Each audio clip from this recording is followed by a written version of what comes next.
Welcome to PVR news. Macherla RTC bus stand ను ఆకస్మిక తనిఖీ చేపట్టిన Nellore zonal chairman Suresh Reddy RTC bus stand లో పరిశుభ్రత లేదని అన్నారు. మరుగుదొడ్లపై అసంతృప్తి వ్యక్తం చేశారు. ఈ సందర్భంగా ఆయన మాట్లాడుతున్నారు. చూద్దాం.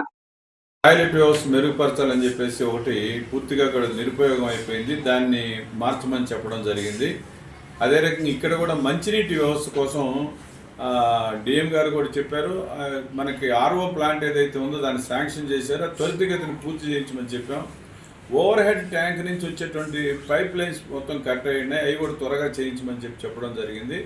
ఈ రకంగా డిపోలో ఉన్నటువంటి ప్రయాణికులతో కూడా నేను నేరుగా ముచ్చటించినప్పుడు వాళ్ళు చెప్పింది ఏంటంటే క్లీనింగ్ విషయంలో ఇంకా కొంచెం నీట్గా పెట్టుకొని మనం ఈ యొక్క దీంట్లో జాగ్రత్త చేయమని చెప్పి కూడా వాళ్ళు కోరుకోవడం జరిగింది.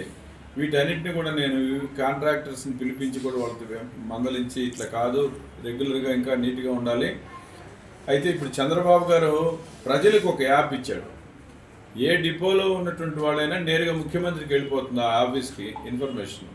వారు ప్రతి వారంలో 1 గంట ఆర్టీసీ గురించి కూడా రివ్యూ చేస్తున్నారు, రేటింగ్ తీసుకుంటున్నారు. కాబట్టి దాన్ని ఇంప్రూవ్ చేయడానికి కోసం మా అందరం కలిసికట్టుగా ప్రయత్నం చేస్తున్నామని తెలియజేస్తున్నాం. ప్రయాణికుల కోరికలకు అనుసంధానంగా ఈ కూటమి ప్రభుత్వం 950 బస్సులు కూడా కొనాలని లేటెస్ట్గా కూడా నిర్ణయం చేసుకోవడం జరిగింది. ఈ రకంగా ప్రయాణికులకి మెరుగైన సౌకర్యాలు కల్పించాలా, ప్రైవేట్ బస్సులతో పోటీపడి మా బస్సులు కూడా ప్రయాణికులకు మంచి సౌకర్యాలు ఇవ్వాలనేటువంటి ఉద్దేశంతోనే ఈ పరిశీలన చేసి ఎక్కడైతే టాయిలెట్స్ కానివ్వండి, మంచినీటి సౌకర్యం ఉందా లేదా, లేకపోతే మన అక్కడ ఉన్నటువంటి పబ్లిక్కి ఇంకా ఏమైనా కొత్త సర్వీసులు కావాలన్నా, వీటి ఉద్దేశంతోనే మేము ఈ ప్రాంతానికి వచ్చి పరిశీలించి నివేదిక ఇచ్చి రేపు మళ్ళీ బోర్డు మీటింగ్స్లో వీటన్నిటిని అమలు చేయ విధంగా ప్రయత్నం చేస్తున్నాం. ఆ ఉద్దేశంతోనే నేను ఈరోజు మాచర్ల ఇక్కడ రావడం, ఈ యొక్క ఇవన్నీ చూడడం జరిగింది. సార్, ఇక్కడ మాచర్ల మీరు పరిశీలించారు. ప్రభుత్వం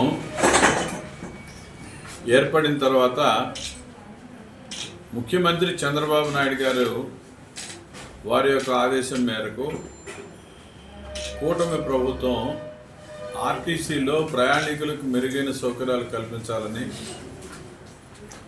అదే రకంగా కార్మికులు ఎవరైతే ఉన్నారో కార్మికుల శ్రేయస్సు విషయంలో మరింత శ్రద్ధ చూపించాలనే ఆలోచనతో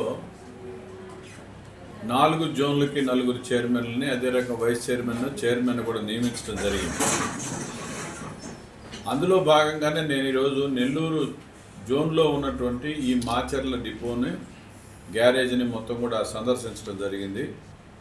మొదటగా గ్యారేజ్ని సందర్శించినప్పుడు అక్కడ ఉన్నటువంటి కార్మికులకి ఉన్నటువంటి సమస్యలన్నింటినీ కూడా వాళ్ళతో నేరుగా చర్చించడం జరిగింది. ఈరోజు మొక్కలు నాటే కార్యక్రమం ఆంధ్రప్రదేశ్ అంతటా కూడా పర్యావరణ పరిరక్షణలో భాగంగా మన ప్రభుత్వం ఈరోజు మొక్కలు నాటే కార్యక్రమం కూడా చేపట్టింది. అందులో భాగంగానే నేను, డిఎం గారు, మా కార్మికులు అందరూ కూడా కలిసి అక్కడ కూడా చెట్లు నాటడం జరిగింది. కొంతకాలంగా గ్యారేజ్లో ఉన్నటువంటి టాయిలెట్స్ ఏదైతే ఉన్నాయో అయితే నిరుపయోగంగా ఉన్నాయి. దానికి ఉన్నటువంటి ఏదైతే పైప్ లైన్ వ్యవస్థ ఏదైతే ఉందో అది చెడిపోయి ఉంది. అది వెంటనే నేను అక్కడి నుంచే మా చీఫ్ ఇంజనీర్ సివిల్స్ డిపార్ట్మెంట్కి సంబంధించి వాళ్ళతో మాట్లాడడం జరిగింది. ఆ ఎస్టిమేషన్స్ పంపించి త్వరగా మేము పూర్తి చేస్తామని కూడా చెప్పడం జరిగింది. గ్యారేజ్లో ఉన్నటువంటి గతంలో బస్సులకు కావలసినటువంటి పరికరాలు సరిగ్గా వచ్చేటువంటివి కాదు. గత 5 సంవత్సరాలు ఇబ్బంది పడ్డారు. ఇప్పుడు అలా కాకుండా ఎప్పటికప్పుడు స్పేర్ వస్తువులు వాళ్ళు తెచ్చిపెట్టుకుంటున్నారు. అవన్నీ కూడా నేను పరిశీలించడం జరిగింది. వాతావరణం కూడా ఎప్పటికప్పుడు ఈ యొక్క స్వచ్ఛ భారత్ ఏదైతే ఉందో అక్కడ కూడా గ్యారేజ్ అంతా కూడా చేస్తూ ఉన్నారు. సార్, మరలా నేను ఇక్కడ డిపో దగ్గరికి వచ్చి ప్రయాణికులను పరిశీలించినప్పుడు మంచినీటి వ్యవస్థ కొంత ఇబ్బందిగా ఉందని చెప్పారు. దానికి ఆర్ఓ ప్లాంట్ ఏదైతే ఉందో అది త్వరితగతిని రిపేర్ చేయమని చెప్పడం జరిగింది. అదే రకంగా టాయిలెట్ వ్యవస్థ ఏదైతే ఉందో దాన్ని కూడా మెరుగుపరచమని. మాకు ప్రధానంగా సమస్య ఎక్కడ వస్తుందంటే ఆర్టీసీలో ఈ టాయిలెట్స్ వ్యవస్థ కానివ్వండి, లేదా క్లీనింగ్ కానీ కాంట్రాక్టర్స్ ఎవరో ఎక్కడి నుంచో వాళ్ళు ఒక 5-6 డిపోలకు కలిపి ఒకరు తీసుకోవడం, అట్లా తీసుకొని సరైనటువంటి వ్యక్తులను ఇక్కడ పెట్టకుండా దానివల్ల కొంత ఇబ్బంది వస్తుంది. మిగిలినటువంటి అన్ని వ్యవస్థలు మా యొక్క సిబ్బంది కానీ రెగ్యులర్గా మానిటరింగ్ చేయడం అవన్నీ ఉన్నాయి. ఒకప్పుడు డిఎం స్థాయిలోనే అవి ఉండేది, ఇప్పుడు అట్లా లేదు కాబట్టి అక్కడ కొంచెం ఇబ్బంది ఉంది. దాన్ని కూడా మేము బోర్డులో చర్చించాల్సిన అవసరం ఉంది. కొంత ఇంకా మెరుగైనటువంటి పారిశుద్ధ్య వ్యవస్థ కానివ్వండి, క్లీనింగ్ అండ్ గ్రీనింగ్ పెంచాల్సిన పరిస్థితులు అయితే కనపడ్డాయి. వాటిని కూడా నేను వారికి సజెస్ట్ చేయడం జరిగింది. ఆంధ్రప్రదేశ్లో గత ప్రభుత్వం వల్ల ప్రభుత్వంలో విలీనం అయితే చేశారు తప్ప, విలీనం చేసిన తర్వాత కార్మికులకు ఇవ్వాల్సినటువంటి బెనిఫిట్స్ ఏదైతే ఉన్నాయో అవి పూర్తిగా కూడా ఆగిపోవడం జరిగింది. ఆగిపోవడమే కాకుండా వాళ్ళు వీటిని కూడా తనఖాలు పెట్టడం ఏదైతే ఉందో ఆడుమానం పెట్టి వీటి మీద కూడా డబ్బు తీసుకొచ్చి వాళ్ళ సొంత ప్రయోజనాల కోసం వాడుకోవడం ఏదైతే ఉందో ఇది ఆర్టీసీ చాలా నష్టదాయకమైంది. కొత్త బస్సులు కొనలేదు, ఎక్కడ రోడ్లన్నీ గుంతలమయం అయిపోయినాయి. అదే రకంగా డిపోలో ఉన్నటువంటి సౌకర్యాలు మెరుగుపరచలేదు. వీటన్నిటిని కూడా గాలికి వదిలేసేసి వాళ్ళు ఆ రకమైనటువంటి విలీనం చేయడం జరిగింది. దీనివల్ల కార్మికులకు జరిగిన నష్టం ఏంటంటే ఎవరైతే రిటైర్మెంట్ అవుతున్నారో వాళ్ళకి వాళ్ళ బెనిఫిట్స్ ఇచ్చేటువంటి పరిస్థితి లేకుండా పోయింది. అవి లేట్ అవుతూ వచ్చినాయి. రెండవది, సుదూర ప్రాంతాలకు పోయి నైట్ హాల్ట్ చేసేటువంటి వాళ్ళకి 300 రూపాయల గతంలో ఇచ్చేవాళ్ళు, అది కూడా మానేశారు.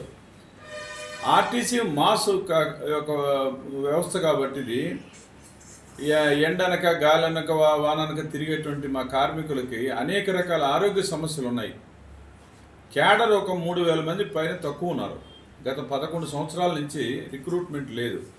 దాని కారణం చేత వాళ్ళకి ఏమైందంటే ఈ క్యాన్సర్ కానివ్వండి, లేదా బ్యాక్ పెయిన్స్ కానీ, హార్ట్ ప్రాబ్లమ్స్ కానీ, డయాలసిస్ పేషెంట్స్ ఇక్కడ రకరకాలుగా ఉన్నారు. వీళ్ళకి ఒకప్పుడు ఏదైనా అనారోగ్య బారిన పడితే నేరుగా ఆర్టీసీని మొత్తం వ్యయం భరించి చేసేది. గత ప్రభుత్వం యొక్క అనాలోచిత కారణం చేత అందరి గవర్నమెంట్ యొక్క ఆఫీసుల మాదిరిగా మీకు కూడా మేము ఇవ్వలేమని చెప్పడం జరిగింది. కానీ ఆర్టీసీ అనేది ప్రత్యేకమైనటువంటి వ్యవస్థ ఇది. అందువల్ల వీళ్ళని ప్రత్యేకంగా చూడాలని చెప్పేసి ఇప్పుడు బోర్డులో ఉన్నటువంటి ఎండీ గారు కానీ, చైర్మన్ గారు మేము కూడా ప్రభుత్వం దృష్టికి తీసుకొచ్చిన తర్వాత వాళ్ళు కూడా దానికి అనుగుణంగానే ఆర్టీసీ కార్మికుల యొక్క ఆరోగ్యం విషయంలో ప్రత్యేక శ్రద్ధ పెట్టాలి, దానికి ఫండ్స్ కూడా పెంచాలని చెప్పేసి నిర్ణయం చేశారు. అది ఇంకా కూడా ఫైనలైజేషన్ ఆర్డర్స్ కూడా వస్తాయి. అదే రకంగా సుదూర ప్రాంతాలకు పోయేటువంటి వాళ్ళకు కూడా వాళ్ళకి ఇవ్వాల్సినటువంటి అలవెన్స్లు పెంచమని చెప్పి కూడా ఆర్డర్స్ ఇవ్వడం జరిగింది.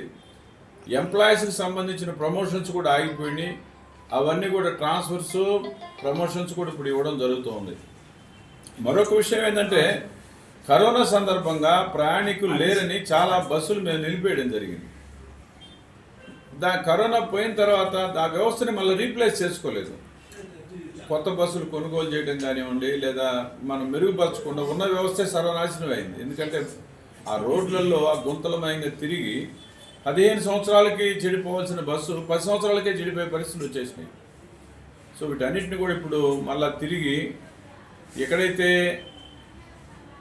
బస్సులు రీప్లేస్ చేసాము, సుమారుగా నాకు తెలిసి ఒక 950 బస్సులు మేము పాత బస్సుల స్థానంలో రీప్లేస్ చేయడం జరిగింది.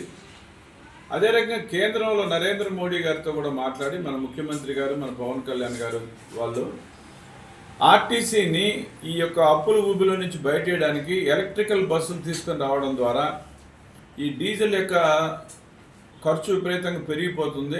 బ్యాటరీ వెహికల్స్ కానివ్వండి, ఎలక్ట్రికల్ వెహికల్స్ కానీ, దీనివల్ల పర్యావరణానికి మెరుగవుతుంది. అదే రకంగా ఆర్టీసీ కూడా లాభాల్లో పడేదానికి అవకాశం ఉంది. కాబట్టి ప్రత్యేకించి 2900 బస్సులు మనకి ముందుగా మన యొక్క ఆంధ్రప్రదేశ్కి కేటాయించున్నారు. దానికి కావాల్సినటువంటి ఇన్ఫ్రాస్ట్రక్చర్ డెవలప్మెంట్ కోసం ప్రయత్నం చేస్తున్నాం. పట్టణాలకు మళ్ళీ ప్రత్యేకంగా ఒక 700 బస్సులు, ఎలక్ట్రికల్ బస్సులు అతి త్వరలో కూడా రాబోతున్నాయి. టెండర్స్ పెట్టి వాటికి కావాల్సిన ఇన్ఫ్రాస్ట్రక్చరు వాటి పనిలో మన యొక్క ఆర్టీసీ ఉంది. ఈ లోపుగా కూడా శివమారుతి హాస్పిటల్ బస్టాండ్ లోని వెంకటేశ్వర స్వామి గుడి వెనుక బజార్, మాచర్ల. డాక్టర్ పాత గీతాంజలి గారు ఎంబీబీఎస్, ఎండి, పీడియాట్రిక్స్, పల్స్, పిల్లల వైద్య నిపుణులు. అందించు వైద్య సేవలు జ్వరం, ఆయాసం, విరోచనాలు, పచ్చకామెర్లు, ఫిట్స్, పుట్టుకతో వచ్చే వ్యాధులకు అత్యాధునిక చికిత్సలు, రక్త సంబంధిత వ్యాధులు, ప్రత్యేక సేవలు, nebuliser, advance phototherapy, radiant warmer therapy, 24/7 lab, pharmacy, emergency కేసులు చూడబడును. Doctor Raviteja Ramisetti, MBBS, MS general surgeon, MCH ఇవాలజీ, కన్సల్టెంట్ యూరాలజిస్ట్ అండ్ ఎండ్రాలజిస్ట్. కిడ్నీలో రాళ్లు, ప్రోస్టల్ గ్రంథి సమస్యలు, అంగము మరియు బీజములలో సమస్యలు, మగవారి సంతానలేమి సమస్యలు, penal implants, Tessa, మైక్రోటెస్ట్, endoscopy and lasers ప్రతి నెల 2, 4వ బుధవారాలలో చూడబడును. వివరాలకు సంప్రదించండి ఉప్పల హనుమాన్ సాయి 9100223183 and 6300807123. పరిసర ప్రాంత ప్రజలకు శుభవార్త. Raviteja multi speciality hospital. Raviteja multi speciality hospital, ring road centre, Macherla. మా వైద్యశాలలో అత్యాధునిక వైద్య పరికరాలతో శస్త్రచికిత్సలు చేయబడును. అదేవిధంగా మా వైద్యశాలలో MICU, NICU, OT ఆపరేషన్లు ఎంతో అనుభవం కలిగిన doctor Keerthi Reddy, doctor Satish, doctor చంద్రశేఖర్లచే వైద్య సేవలు అందించబడును. మా వద్ద కార్పొరేట్ వైద్యశాలలో ఎన్నో ఏళ్లు అనుభవం కలిగిన గైనకాలజిస్ట్, జనరల్ మెడిసిన్, జనరల్ సర్జరీలచే వైద్యం చేయబడును. Orthopaedics, polytrauma, OBS and gynaecology, paediatrics, pathology, city scan, x ray ల్యాబ్లతో పాటు అంబులెన్స్, ఫార్మసీ సౌకర్యం కలదు. మేనేజ్మెంట్ డాక్టర్ గోనుగుంట్ల శ్రీకాంత్, నాప్థియాలజిస్ట్ doctor Gonuguntla Sai Sushma, MBBS gynaecologist.